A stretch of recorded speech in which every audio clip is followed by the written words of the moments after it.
Bonsoir Céline Dion. Bonsoir. Merci beaucoup de nous accorder cet entretien. C'est un événement, première interview pour BFM TV à Paris. C'est un plaisir. Dans des circonstances difficiles quand même, tous vos admirateurs ont pleuré avec vous. La perte de René, de votre frère. Donc ma première question est très simple. Comment allez-vous? Ça va très bien. Ça va bien parce que ma famille va bien. Et ça va bien aussi parce que ça fait partie de la vie. C'est un nouveau départ, c'est la vie qui continue d'une autre façon. S'il y a une chose dont je suis très fière, et j'espère que ça ne va pas sonner prétentieux, mais une chose dont je suis très fière en tant que femme, en tant que mère surtout, c'est d'avoir été capable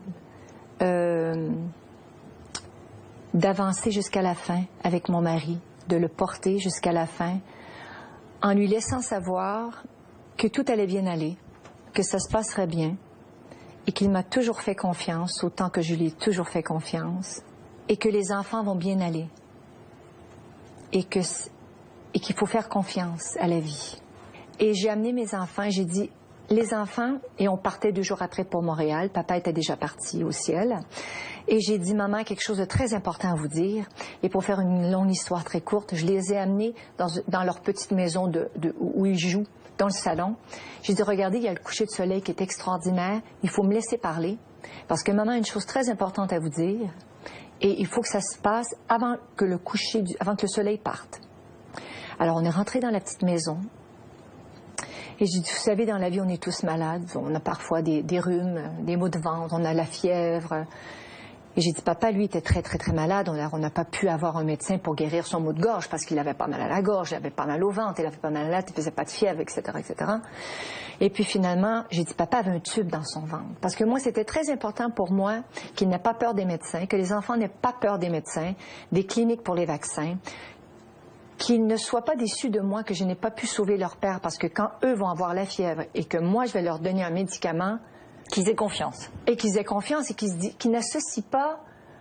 Eux, papa avait la fièvre, donc moi j'ai la fièvre, je vais mourir aussi. Bien sûr. Je voulais protéger leur avenir et je voulais protéger les miens. Mais j'ai pris une bonne heure pour leur expliquer le tout. Ils ont eu des questions, on a fait le partage de tout ça. Et je me sentais tellement forte et en confiance que je me disais, mes enfants vont pas chercher leur père puis ils n'auront jamais de questions. Et j'ai dit, avant que le soleil aille se coucher, on fait la célébration de la vie. Alors on a pris plein de brillants dans nos mains, on a dansé dehors, on a envoyé des paillettes partout dans le ciel. Et j'ai dit, papa est tellement content. Enfin, je leur ai raconté une histoire sans compliquer les choses parce que ils ont que 5 ans. Bien sûr. Et ils n'ont jamais eu de questions après. Alors vraiment, en tant que mère, c'est de ça que je suis plus fière. Mais vous, quand même, quand on perd quelqu'un d'aussi proche, oui, 2 personnes, absolument. Est-ce qu'on n'a pas envie de tout arrêter? Ça arrive. Ben, j'ai arrêté parce que au départ, quand René a commencé à être plus malade, il était très angoissé aussi parce qu'il avait peur il verra plus ses enfants, il ne verra plus la carrière, mon épouse, mes enfants. Il avait plein de questions, il n'avait pas de réponse, il n'avait pas l'énergie pour poser toutes ces questions. Alors j'ai commencé à m'asseoir près de lui et parler avec lui. Alors j'ai dit, de quoi t'as peur? Premièrement, est-ce que t'as mal? Il me dit, non, j'ai pas mal. Mais il dit, c'est sûr que j'ai peur. J'ai dit, t'as peur de mourir, bien sûr. Mais j'ai dit, qu'est-ce que je peux faire pour t'aider à ce que les choses se passent du mieux possible? On ne sait pas quand, on ne sait pas quelle heure, on ne sait pas quand ça va arriver. Ça va arriver. Moi, je ne suis pas ici pour te raconter des blagues. T'es le seul homme de ma vie. On a tout fait ensemble. Et puis, alors on a parlé de testament et de plein de choses, des choses qui le tracassaient. Et vous avez tout réglé, et vous avez tout planifié, tout à planifié. Qu'il fallait qu'il me dise tout. Alors moi, j'ai pris des notes. J'étais la secrétaire.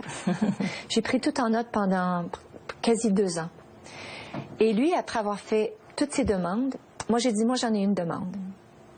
Moi je te demande une année, je vais te faire mon testament maintenant.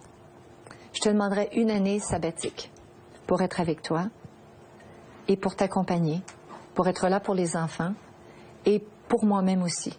Émotivement, j'ai besoin d'être avec toi. Il me dit d'accord. Alors on s'est arrêté en spectacle pendant une année. Alors j'ai à la fois eu beaucoup de temps pour l'épauler, pour assister, pour vivre mon deuil aussi, de voir mon mari s'éteindre à petit feu. Ça a été très difficile. Son départ, lui, me manque énormément. Mais quand l'heure est arrivée, ça n'a pas été le choc. Le choc a été pendant ces 3 années. Mourir à petit feu. Ça a été ça la souffrance, ça a été ça mon deuil, ça a été ça qui a été dur. Alors je suis contente d'avoir pris cette année. J'ai été ravie et très, très chanceuse d'avoir pu faire ça. Alors je me suis retirée de l'industrie pendant une année. Et l'acceptation de tout ça, qu'est-ce que je fais? Je me pète la tête sur les murs, je vais faire sentir ça à mes enfants. Qu'est-ce qu'est la maman? Comment est-ce qu'on peut recommencer à chanter, à remonter sur scène? Déjà, c'est pour ça que j'ai pris une année, parce que j'avais le cœur dans la gorge. Et j'avais besoin que ce cœur batte au même rythme que lui. Alors quand il est parti, et René avait tout préparé, je voudrais que tu retournes sur scène. J'ai dit, je sais que je suis ta chanteuse préférée, je le sais. Il avait préparé, il avait déjà mis en place une équipe. Il avait préparé la tournée que je m'apprête à faire ici, à Anvers, et puis à Paris, et puis à Montréal aussi.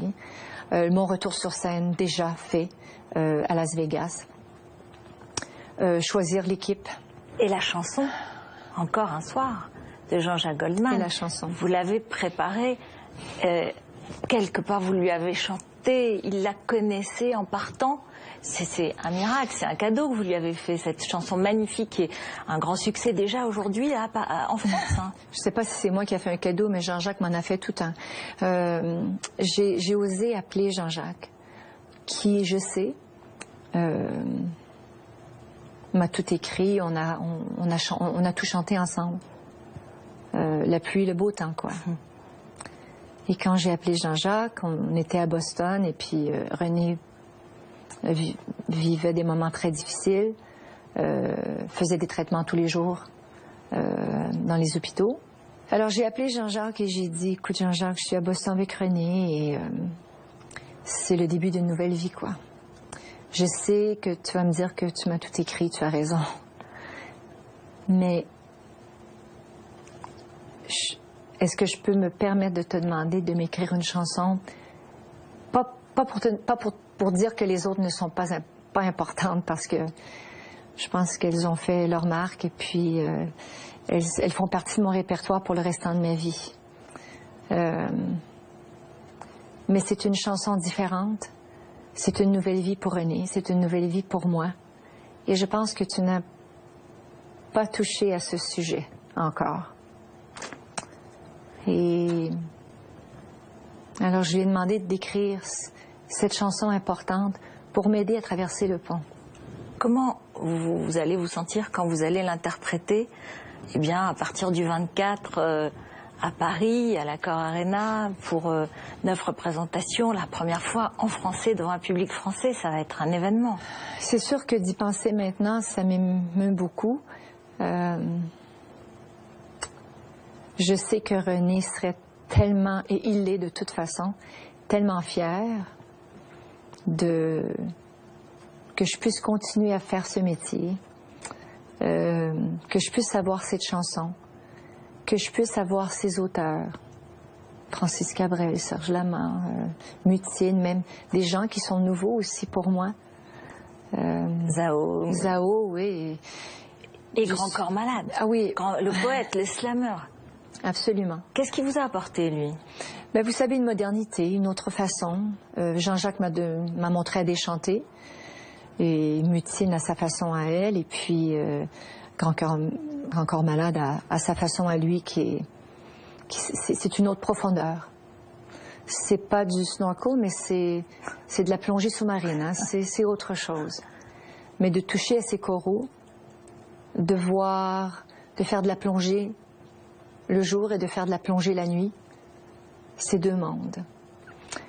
Et je pense que je touche à des notes différentes cette fois-ci.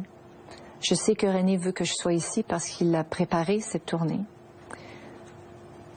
C'est sûr qu'émotionnellement, ça va pas être facile pour moi quand le spectacle va commencer et de chanter encore un soir. Mais à la fois, j'ai besoin d'être ici. J'ai envie surtout d'être ici. Je suis pas ici peinée ou mal à l'aise ou je me sens je sens que pour René que je dois être ici. J'ai toujours eu un énorme respect pour mes fans ici en France. Je crois et je veux bien croire encore qu'on a une belle relation ensemble. Ils m'ont laissé chanter pour eux et je pense qu'ils vont chanter pour moi. Ils seront face à vous et on le sait, très très nombreux déjà. Vous allez arriver, et vous arrivez dans un pays qui est marqué aussi par des tragédies, comme l'autre pays auquel vous tenez. Je ne parle pas du Québec ou du Canada, mais des États-Unis par la tuerie d'Orlando. Qu'est-ce que vous ressentez? C'est difficile parce qu'on se dit, on est des mères, on met des enfants au monde, on les élève dans cette société. Et à la fois, c'est la balance qui est difficile, l'équilibre dans la vie. Je crois que c'est ce qui est plus difficile à atteindre. On ne peut pas acheter la société, vivre dedans si on est contre elle. Mais à la fois, on ne peut pas être prisonnier de la société et de sa propre vie. Parce que c'est comme s'il y a une partie de nous qui s'arrête et on meurt, quoi. Vous allez dire quelques mots pour, par exemple, les victimes d'Orlando? Vous savez, c'est plus que des mots. C'est des tragédies mondiales. Je pense qu'on parle du monde entier. Je ne pense pas, moi, chanteuse, humblement, si je pouvais, avec des mots, changer le monde, c'est sûr que je serais déjà en train de les dire et de les prononcer. Mais ce que nous pouvons faire pour chacun de nous, pour nous les mères, pour nous les pères, pour nous les êtres humains de cette terre, je pense qu'il faut garder espoir. Nous ne pouvons pas être prisonniers de ce qui nous arrive. Nous devons le vivre du mieux possible. Nous devons méditer, nous devons rester positifs. Que ce soit de la méditation, que ce soit d'aider les autres, mais il faut être très ouvert, il faut faire attention. Mais il ne faut pas dire je ne veux pas entendre et ça fait partie malheureusement de notre génération, de mes enfants de 5 ans et demi, de mon adolescent de 15 ans et demi. Est-ce que ça va empirer? Est-ce que ça durera toujours? On doit vivre avec. On doit. De toute façon, est-ce qu'il y a des solutions? Je pense que s'il y avait des solutions, ce serait réglé déjà. Je souhaite, comme nous tous, la paix. Et c'est sur la terre, mais que nous gardions vraiment la foi, nous tous, vraiment l'espoir que le meilleur reste à venir. Il faut y croire, parce que si on n'y croit pas, il faut s'arrêter maintenant, ça ne vaut plus la peine. Vous donnez l'exemple qu'il faut y croire. Merci beaucoup. C'est moi. Merci 1000 fois, Céline Dion. Je suis ravie d'être là. De cet entretien.